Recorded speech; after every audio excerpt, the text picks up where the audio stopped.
Well, it's been an emotional week this week, and the week ahead is probably my last normal week until we get to the other side of August. Welcome to Table Talk.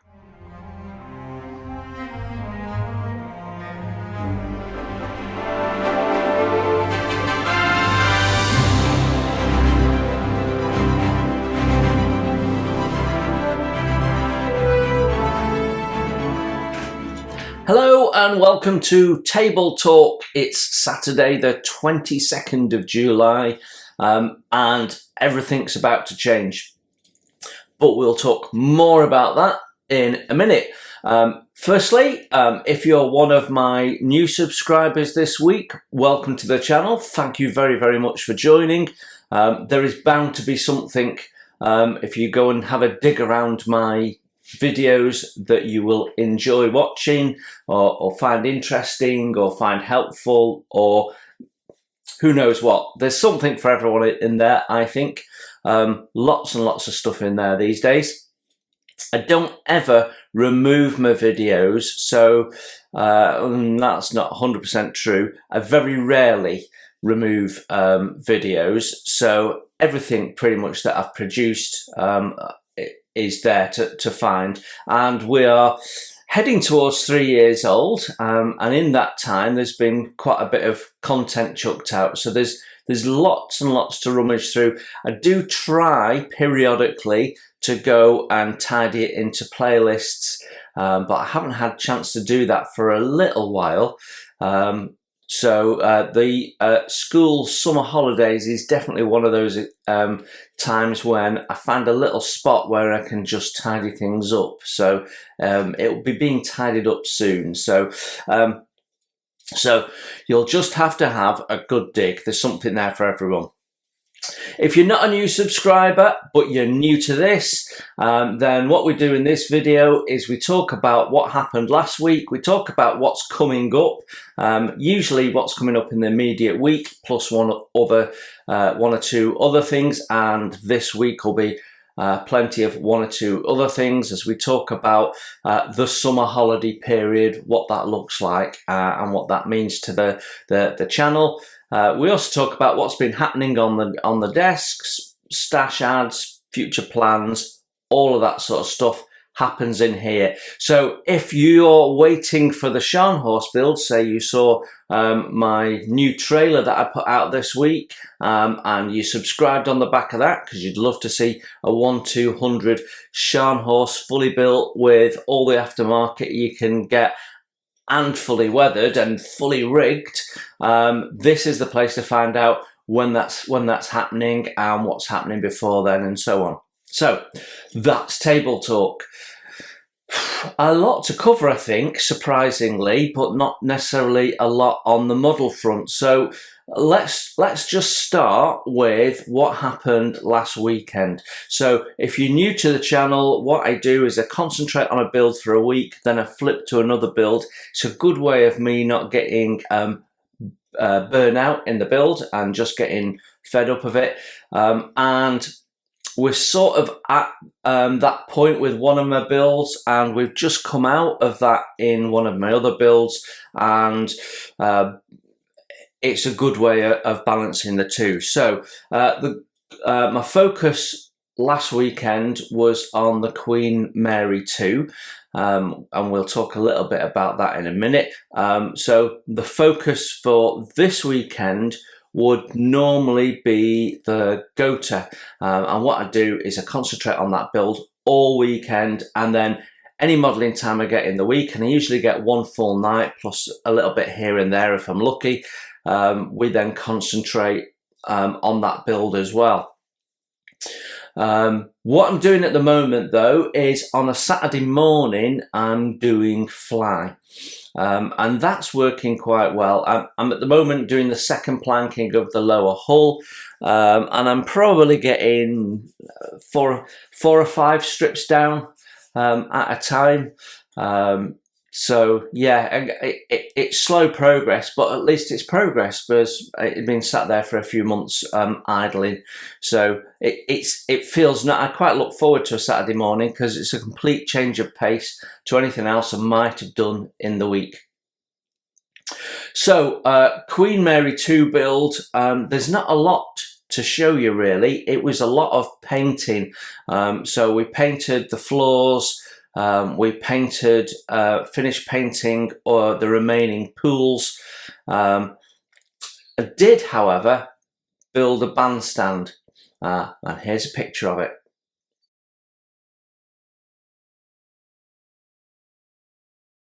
And I nearly finished the hull section, funnel section, what I'm saying. And you can see here, we've got the red down. So this is the red that Stephen Payne, the ship's architect, had decided was the best match.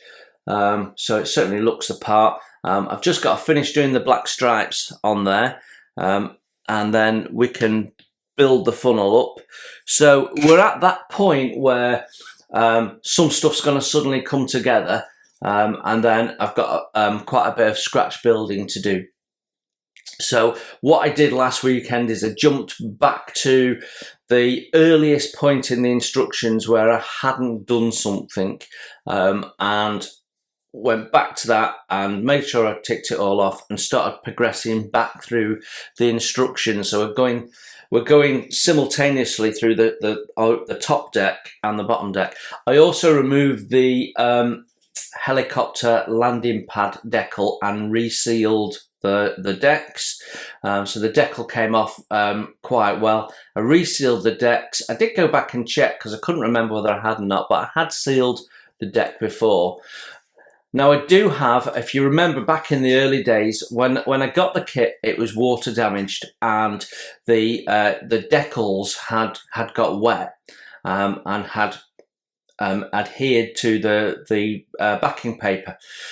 So I do still have one decal, the helipad decal. I don't know how bad it's going to be until we try and put it in the water. So one of the things I might do this weekend is float that second decal, because we've got a new set from Revell, and see if that floats in one piece. If it floats in one piece, then we'll have a go at putting it on. If not, then I'm just going to be leaving it off, which is a shame because it's a detail, it's an accurate detail, but and it should really be on there. But the decal just looked horrendous with all the air trapped under it, and it just constantly lifted. So we did that. We did some railing painting. Finished painting the floors, the seats and stuff in the indoor pool area that has the glass roof. So it's a lot of painting, but you can't see much difference on the model. So yeah, so that was where we got to on the Queen Mary 2, and we did some of Fly, like I said. Then in the week, we did a bit more detail painting. The funnels had several airbrush coats that needed to thoroughly dry and harden in between. So we sort of nudged it along, if you like. So it didn't feel like we did all this. So what I might do is some more Queen Mary 2 this weekend. So the plan this weekend is that my partner is going to go up and see a mum who lives up in the Lake District, and help her.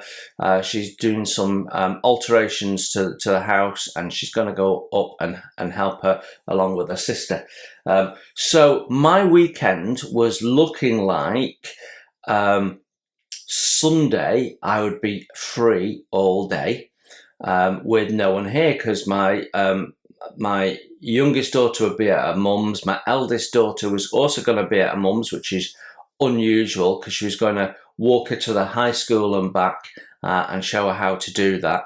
So I was looking at having a full day of uninterrupted modelling on Sunday, and my thought process was that I would do some Queen Mary 2 in the morning and then go to rigging in the afternoon, set myself up in the living room, put my hi-fi on, and just keep putting all those rigging eyes in, so drill, glue them in, thread them, and so on, and get that bit done and springboard myself ready for the bit I'm not looking forward to, which is sandwiching the wings together.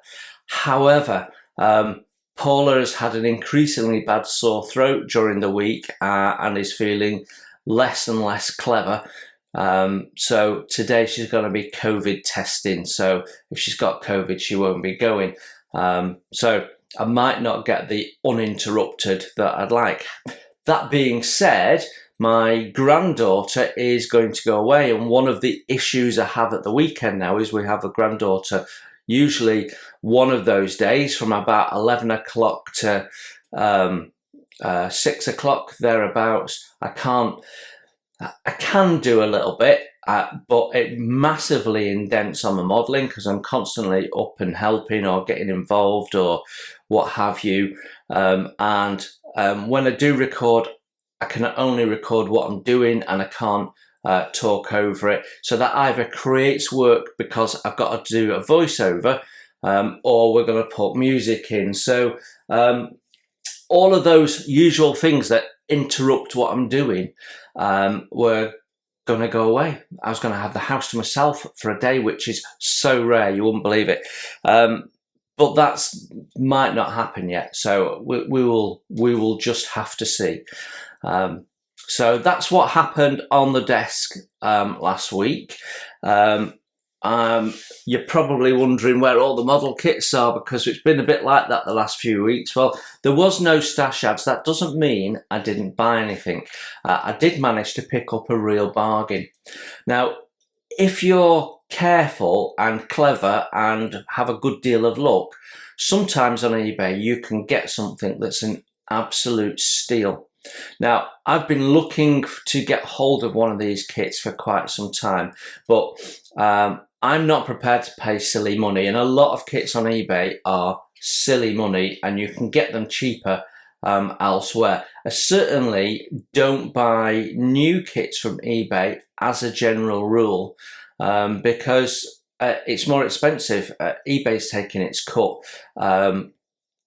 And because of the way it works with the second-hand stuff, if it's an auction, there's always someone, it seems, who's prepared to pay daft money. So what I tend to do on eBay is I put my final bid position in, how much is the maximum I'm prepared to pay for it still to be a good purchase where, you know, I paid a good price for it. And then I walk away. I don't look at it again. I don't go up in my bids or anything because I'm determined to get it. I have a walk away position where, you know what, I didn't win that kit, so what?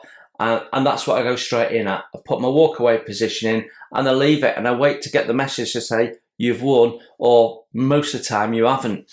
So there is a kit that I'm bidding on right now, but we'll talk about that in a second. So I managed to be successful on a bid and I felt really, really lucky.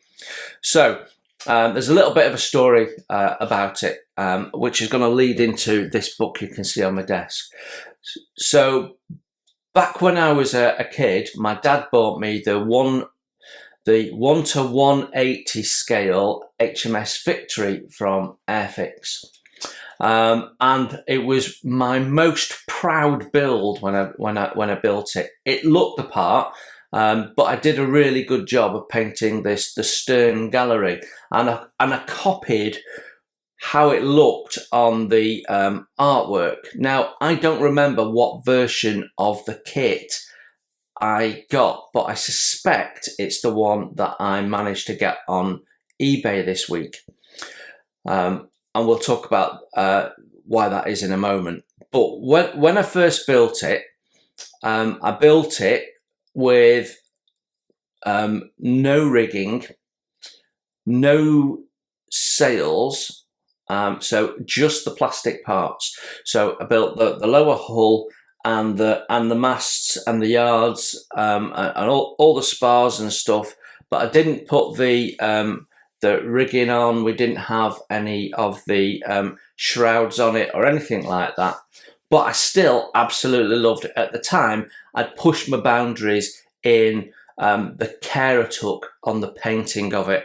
And I really loved that build. And that was a model I had on display in my bedroom for many, many years. Now, I had 3 sailing ship models. HMS Victory was my favourite. I also had the Revell Man of War, which was opposite. I had a shelf with a mirror, and on each side of it was these 2 ships opposite each other. And it was, and I had both of them for years. And a few years ago, I rebuilt the Man of War and did some detail painting and swapped out the blocks and stuff. And it came up really well. But the memory of it was something different to the actual thing. Then a few years ago, I also got the HMS Victory again, and I wanted to revisit it and I wanted to rig it. But it was a white box version. So it was had been re-released in the 90s, and again, I'd picked it up on eBay at a reasonably good price, as I remember. But it was horrendous. When I got the kit, it was horrendous. That is a kit that Airfix have bashed out for years and years and years, and the tooling has got severely worn. And even by the 90s, the tooling was severely worn, because it's been a constant kit of theirs since it was released in the 60s. And there was so much sink and disformed plastic in the masts that I sort of built the bottom end and thought, you know what, I'm not enjoying this, and I dumped it. I got rid of it, chucked the whole thing, and I walked away. And that sort of destroyed my mojo on revisiting that for quite some time. Anyway, that's been coming back recently. I've been thinking about doing it again.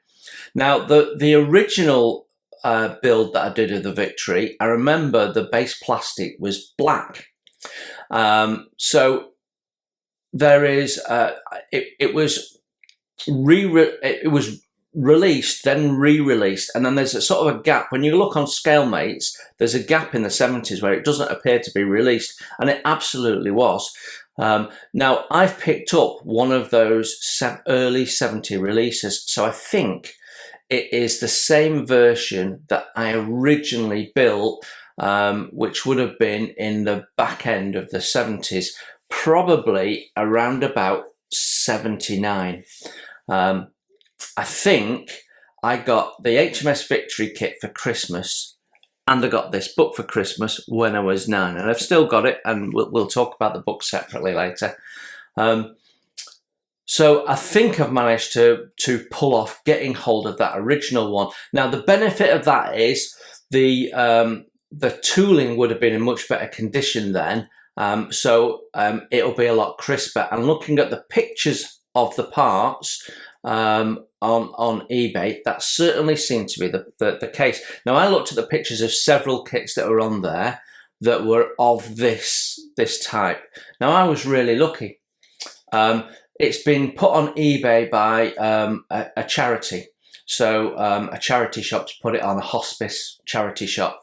And the good thing about them is they put things on for their actual worth and not a theoretical value. A lot of model kits on eBay have a theoretical value, and people go in straight at starting bid is theoretical value, and let's see how much I can make. And I get that to a point, but it does mean you don't really get bargains on eBay unless you're lucky. So I only really get bargains when I buy from eBay because, like I say, I have this walk away position anyway. They put it on for £9.95. Now, I'd say the average selling price of that kit at any age is about 25 quid. And the older ones, if you get a red stripe one, 50 quid to 70 quid easy. And the type I've got, which is the blue box one with the nice acrylic writing and stuff, which I'm fairly sure is an early 70s one, which interestingly isn't a version on ScaleMates. That you should be paying 30, 35, maybe touching 40 quid for it's sort of realistic value in good condition. Well, the one I've got, it's all still in its bag. It's never been built. Doesn't look like it's got out of its box. Probably come from a house clearance or something like that.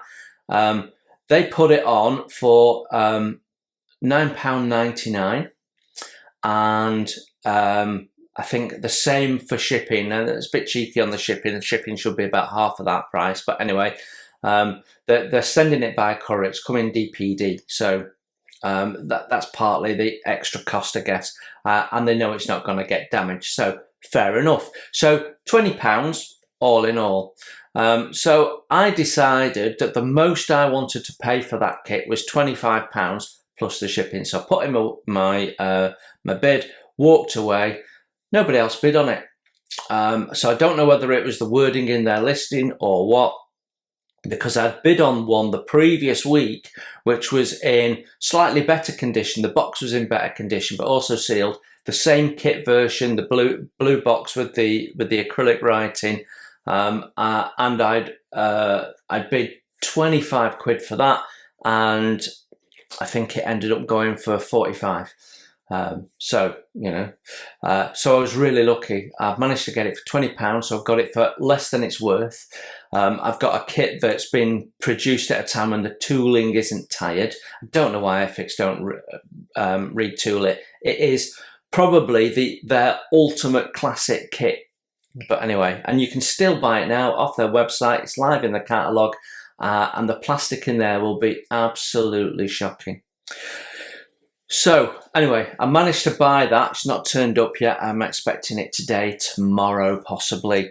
So that'll be on the desk next time. So I managed to get that. I also got, that was quite a long tail, wasn't it? I also managed to get some resin parts. So, you know, I showed you the little armoured car, the SDKF Z222. Well, I have bought some resin stowage parts for it. They are really, really lovely, really, really detailed, and there's some really nice, unusual parts on there. So there's items of clothing and all sorts of stuff. Really, really nice. He looks like he just sells through eBay. He's just subscribed to my channel because I said I was going to review him on the channel, so he's going to be interested to see that. So this weekend I'll probably film the review of that, and when the model video comes out, we'll do the review of that and the photo etch separately just after. But it's really, really nice, and on his YouTube page, he just does resin stowage for armoured fighting vehicles. So I got that this week. So let's talk about the videos that went by last week, what we did, what we produced, and where we got to. So on Monday we continued our exploration of the ICM paints, and we focused on what they were like to brush paint with. And what I would say, to sum it all up, if you've not seen the video, go and see the video. If you're interested in ICM paint kits, the little boxes they sell with 6 paints in that go with the kit and cover off the main colours, not all of it, but the main colours, and you're wondering what they're like, that's exactly what we're doing with these videos. So I got the box of 80, which I think is their full range. We've looked at that. We've looked at thinning. Now we looked at brush painting because they said they were brush paint ready. I would slightly disagree. I think they need thinning. But overall, they are performing like Vallejo paints, a bit better than MIG. like Vallejo paints, but they appear to be a little bit more robust, as in they did better in a scratch test than Vallejo paints do, and they're not in a dropper bottle, so you can mix the paints better. You can get all the paint out, so you're going to get less waste, even though you get less in the bottle. I've got to say, they are moving towards my favourite acrylic paint range. There you have it. But we've got more to come on that. But yeah, we did the brush painting. They brush paint really, really well. We thinned it. We put it. We played around with the yellow, which is notoriously difficult to paint with, and we also did a purple just to see how it would go. Got an understanding of how they work on a primed surface and a non-primed surface. So yeah, a nice succinct video. I hope that's what people saw. So we fully explored that. Then on Wednesday we had the Bofus, the Morris Bofus video come out. There was a lot of interest in that kit. Some people that had bought them. One guy said he bought it and had one or two little fit issues, and I wonder if that was the quality of the instructions. So friend of the channel, Jeff Donahue, pointed out that in his kit he didn't have the correction sheet. I've got a full A4 sheet set of corrections, and he only had one paint sheet, not the two, the little spot the difference game that I've got. So I don't know whether I've got a later kit that's been amended or I've got an earlier kit that hasn't been amended. And Jeff's got a later kit with the corrections put into the instructions. Who knows? Hard to know, isn't it? So it does appear that there's some differences in the market in those kits when it comes to the paperwork that you get. But fundamentally, the plastic's not going to have changed, is it? They're not going to have altered the tooling particularly. Yeah, a lot of detail in that kit. I'm planning to do it as a buddy build. We'll talk more about that nearer the time, because I don't have an exact time frame. But it's now sort of in a visible pipeline. My pipeline, as you know, on ships is finish the Queen Mary 2, then do the Scharnhorst, and then on the secondary builds after the Gotha, we're doing the Beaufighter.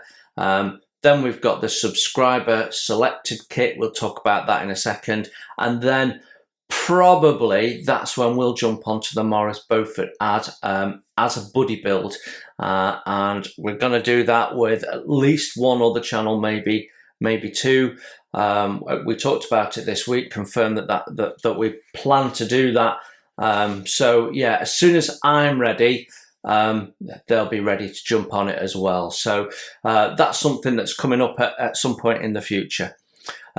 Then on Friday, we did the Ghost of Kiev build, which I'd expected would have been 2 videos, but when I came to edit it, there wasn't enough there for 2 videos, so I ended up compressing it down a little bit and getting it into 1 video.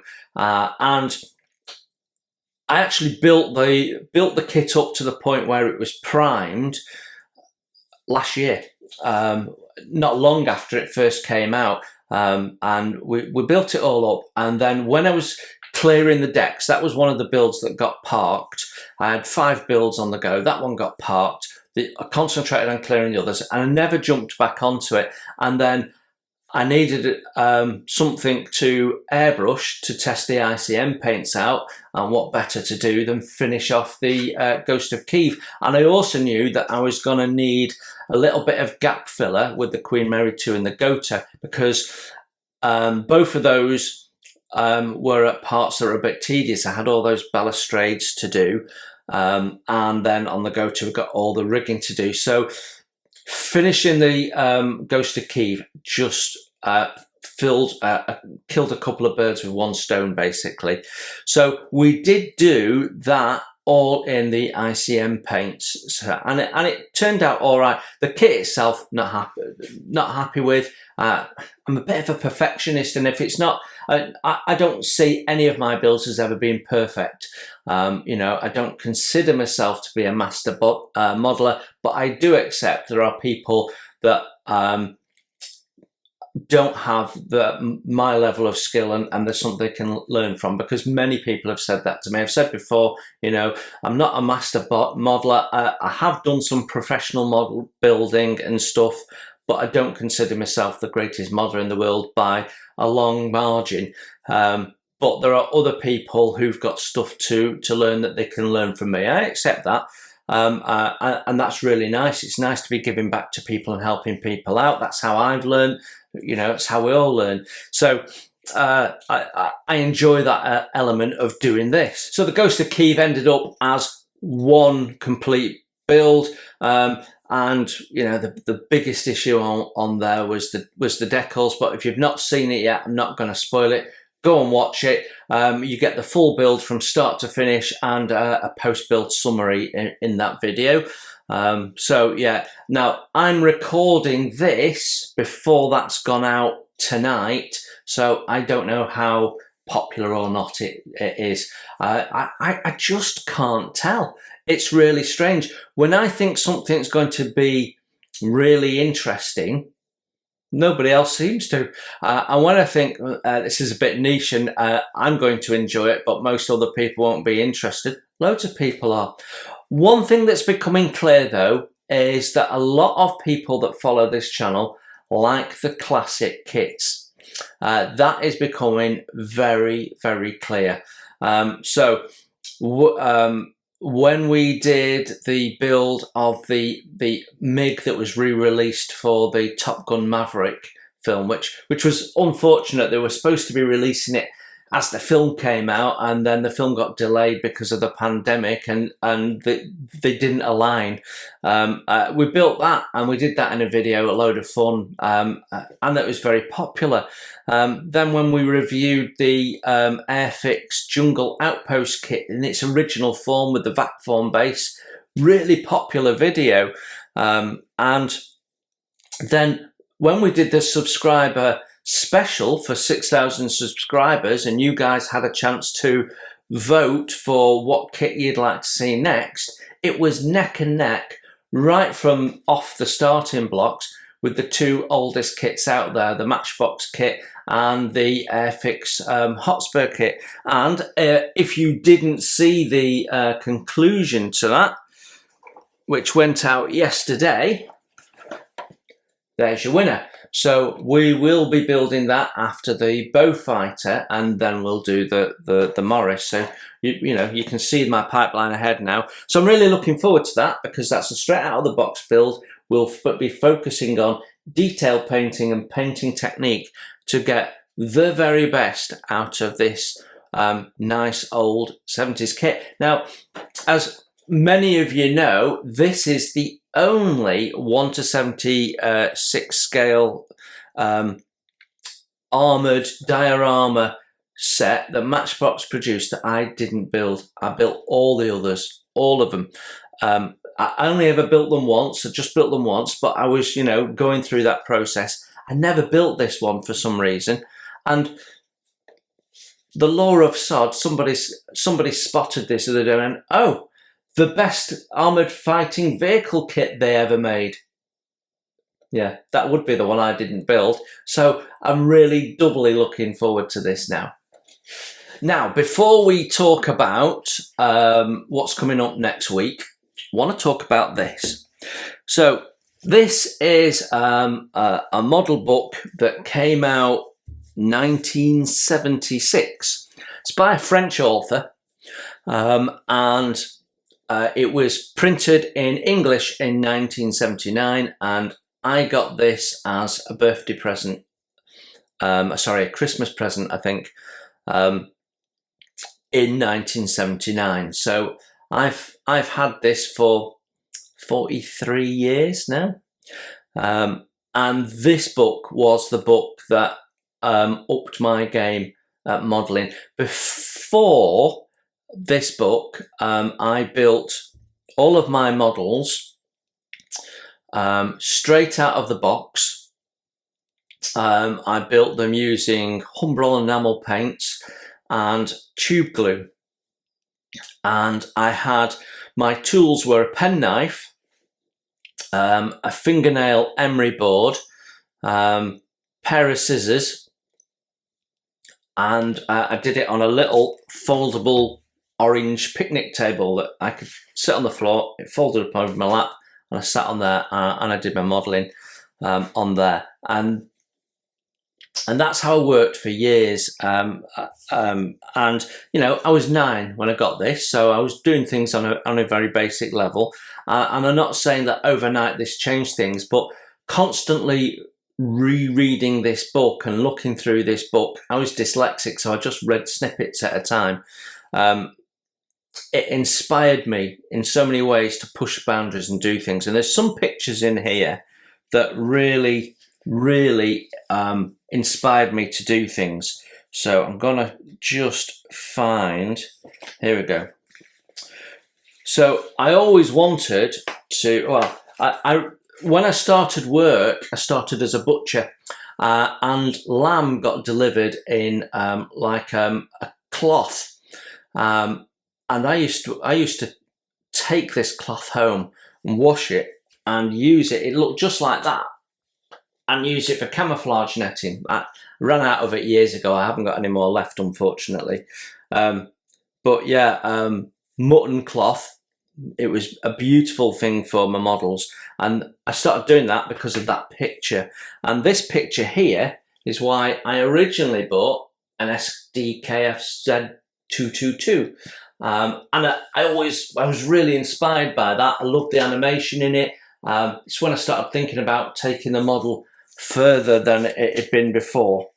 I always want, there's a number of Posca cars in here. I always wanted to build one of those, and I've never got round to it. But at the back end, that was another iconic picture for me. I built several crashed aircraft because of that. Now, one of the things in this book is they haven't mentioned what a lot of the kits are that they've built, but one or two of them they did, and I'm going to find you a picture. Here it is. This picture inspired me to start building ships. Before that time, I built military warships, Second World War, Airfix 1600 stuff that were built for me. This is what got me asking to buy a sailing ship. Okay, and then I did visit HMS Victory with my granddad, and I was a bit sold on that, and that's no doubt why I got the Victory kit. Now this is the Hella 1100 Sol Royale, and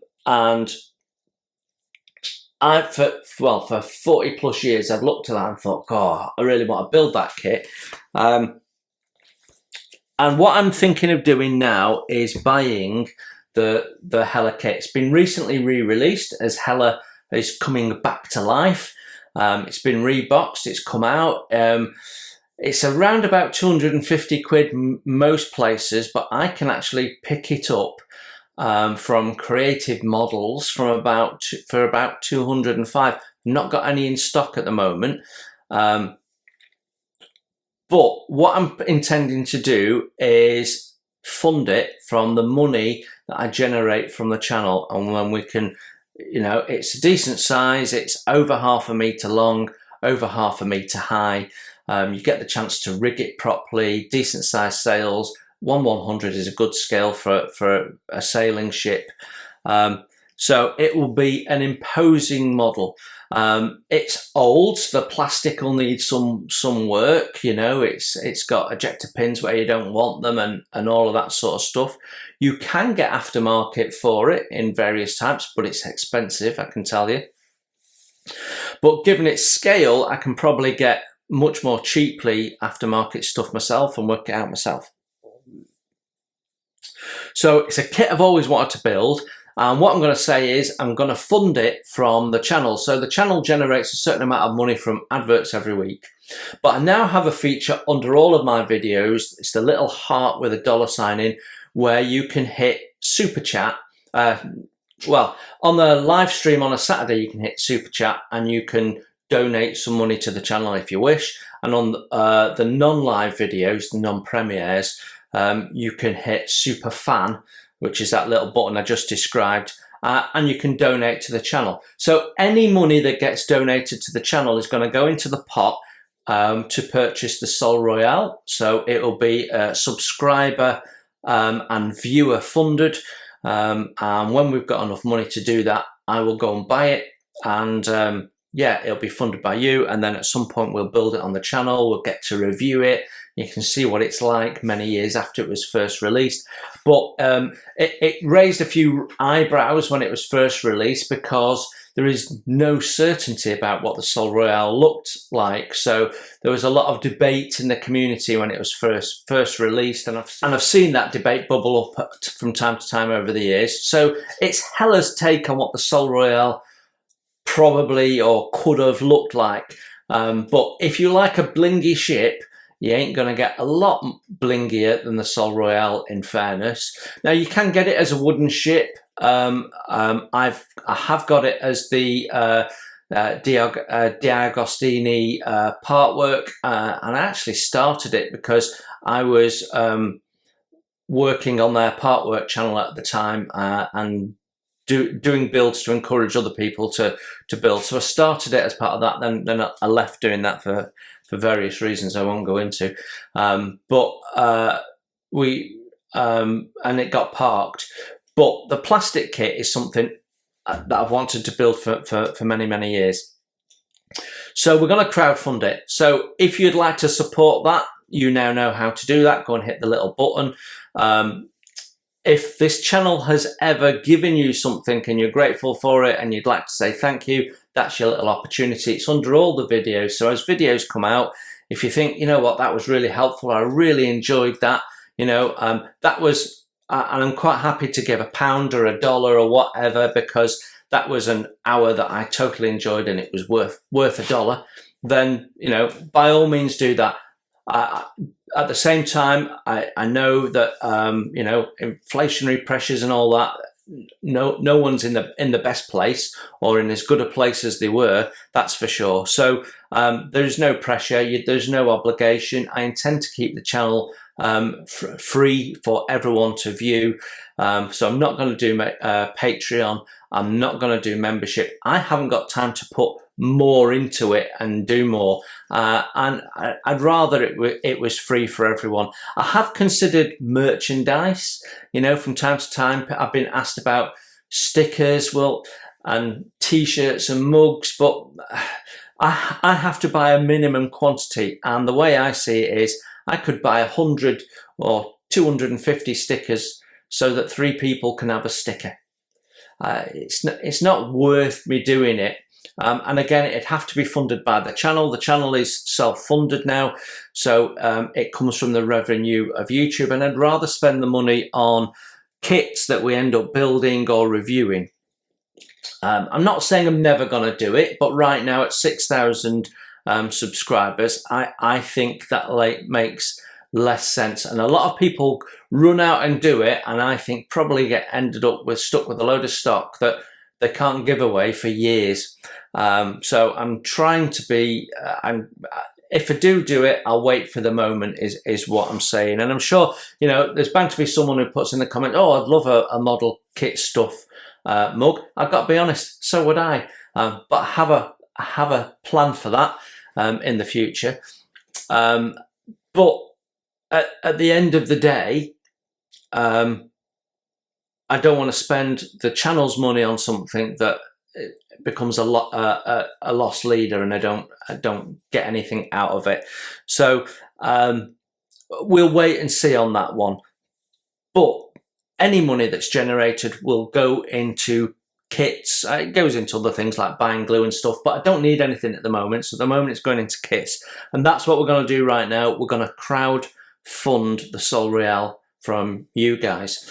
So with that said, let's talk about what's coming up in the week ahead. Right, let's talk about what is coming up next week. So on Monday, we're going to kick off with another ICM paint related video. This time we're going to look at the varnishes, and then on Wednesday we've got another first impressions video, which is a CSM armoured car that we showed the other week on the channel. So we have a good delve around in there. I'm not going to say anything about it, you'll have to watch the video. And then on Friday we should have Queen Mary 2 episode 25. So that's the plan for the week. I have to see how that all shapes up, but that's the plan for the week. Now then, after that, things start to get a little bit dicey on both the modelling front and the video in front, because the following weekend we're booked into Chester Zoo. Now, Chester Zoo, if you're not in the UK, Chester Zoo is the UK's finest zoo, and I think actually it's one of the best zoos in the world, apparently. Certainly one of the very best zoos in Europe. They do a lot of conservation work, and we go probably once every couple of years. We're a lot closer to Blackpool Zoo, and although Blackpool Zoo is much smaller, you can get a lot closer to the animals. The enclosures aren't as big as at Chester, and you definitely get to see the animals. Sometimes you can go around Chester and go, actually, I didn't see many animals, which is sort of the point of a zoo. But we're booked in for a special evening event. So when the zoo closes, they're then going to reopen. There's entertainment on, there's food on, and so we'll be there between 4 and 9 p.m. So that should be really nice, weather permitting. We seem to be nothing but rain every day at the moment, which I remember my geography teacher back in the 80s saying global warming, UK will get wetter as well as warmer, and he was not wrong. Who would believe that Britain could get wetter? But there you go. So that's on a Saturday. Then on the Sunday we're going shopping, so we'll get some modelling done and I should be able to do my normal filming next weekend. Following weekend, I'm going down to Wiltshire on the Saturday, coming back on the Sunday. So that's my modelling messed up. Should be able to video this table talk video on the Friday though. The week after that, I'm away on holiday with Paula and Alice. My eldest Daisy's going to Norway to see her boyfriend. So we're going away for a few days. I go away on the Friday. So that's the day I usually record this. So I'll have to record it a bit earlier. So I'll probably record it on the Thursday, see how that works out. But it also, it's down to whether I've got Wi-Fi access, whether I can actually get the video up or not. So a bit of an unknown that weekend. And there might not be a build video that weekend as a consequence of not being here on the Friday, or it might not be a premiere, and I just don't know. Then the following weekend, Paula and I have got a long weekend away, and we go away again on the Friday, and I'll be doing no modelling that weekend. And then the following weekend, it's my birthday, and so I've got both the kids for a week. It's towards the end of the school summer holidays, so we'll be busy.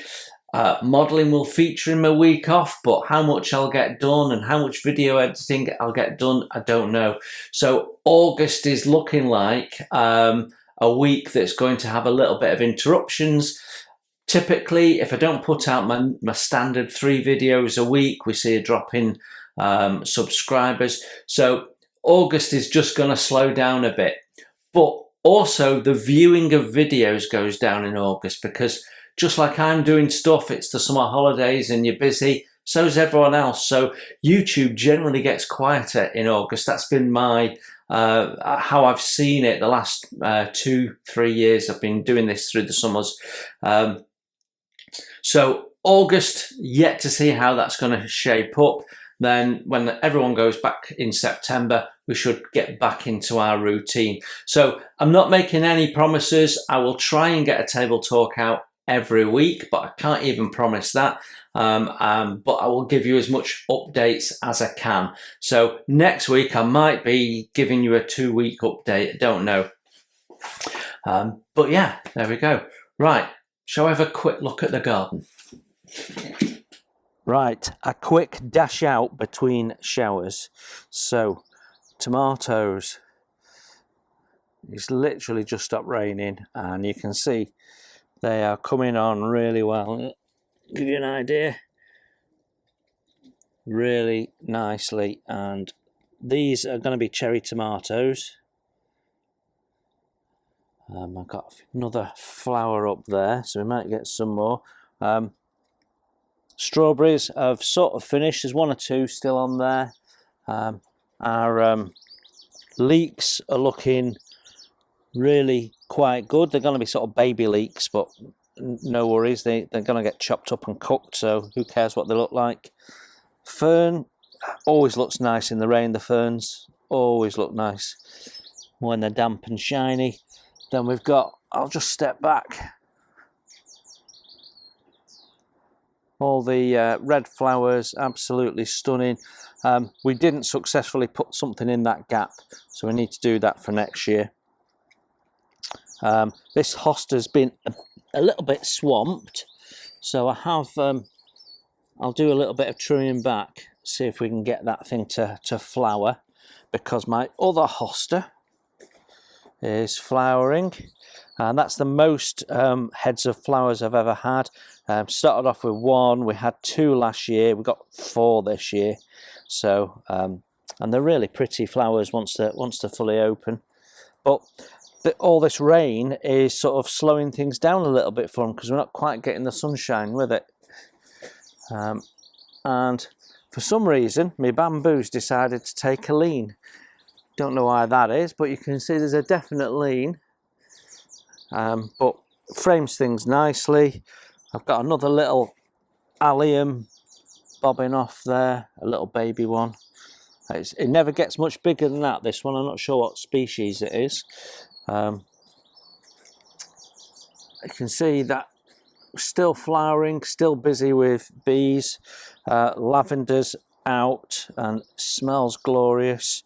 Got some lilies there. That's the first year, so I wasn't expecting them to flower, and being under the oak tree, I wasn't even sure we were going to see them come to life at all.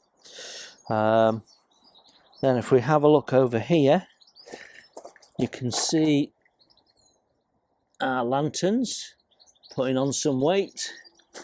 I've got some roses. I'm going to have a lot more roses. Starting to get some budding on the clematis, and it's starting to rain, so I'm going to hurry up. You can see I've got tomatoes and tomato flowers there. The plum pudding looks glorious. The red baron, now remember I talked about the red baron before, and it sort of goes like flames. You can see that now. It's beautiful, though it's a much smaller clump than I've had in the past, so I'm not sure what's going on there. Another lily, more lavender, more rain.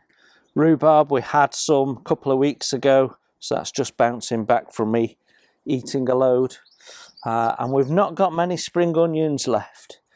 Oh, there's a couple of strawberries I spotted. So, there we go. And lots of bird song.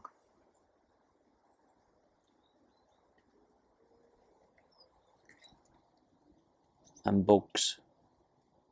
To mention this is my black grass in a little black pot, and I planted it in the garden about 4 years ago, and it did nothing and nearly died. So we put it in a pot, and it's been slowly recovering, and this is the first year it's ever flowered, so I'm made up with that. So before we go, I have some special thanks to give out. So these are people that have contributed to the channel in the last week, and given some funds towards that Sol Royale that we're sponsoring the collecting for. So guys, a massive thank you. You don't know how much that means to me. Every penny of that goes into the channel and is going to go towards buying that kit that we've talked about.